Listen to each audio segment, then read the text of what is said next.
Pemirsa, penyortiran dan pelipatan surat suara di kantor Komisi Independen Pemilihan KIP Aceh Tengah telah dilakukan sejak beberapa hari yang lalu dengan melibatkan sebanyak 86 orang baik dari masyarakat umum dan staf KIP.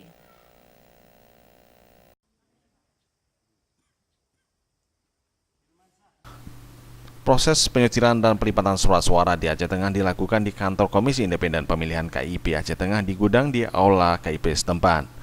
Pelipatan dan penyortiran surat suara ini melibatkan sebanyak 86 orang, baik dari masyarakat umum yang telah memiliki hak pilih dengan umur di atas 17 tahun sesuai dengan ketentuan KIP, serta para staf dari KIP Kabupaten.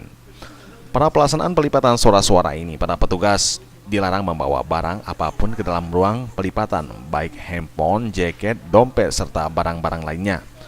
Para petugas pelipatan dan penyortiran suara ini sebelum memasuki ruang pelipatan, baik petugas dari masyarakat dan staf KIP bahkan pengawas dari Panwaslih Kabupaten dilakukan pemeriksaan oleh kepolisian. Hal ini untuk menghindar adanya hal-hal yang tidak diinginkan demi keamanan dokumen negara.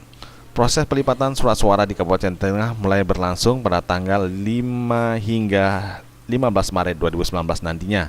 Sejumlah surat suara yang telah diterima di Kabupaten Aceh Tengah dengan jumlah keseluruhan surat suara 681.796 lembar. Komisi KIP Aceh Tengah, Tarmizi selaku Korda Wilayah Aceh Tengah menyampaikan kepada awak media meskipun belum dilakukan pelantikan komisioner KIP yang baru, proses persiapan pemilu dan lainnya tetap berjalan sesuai dengan ketentuan.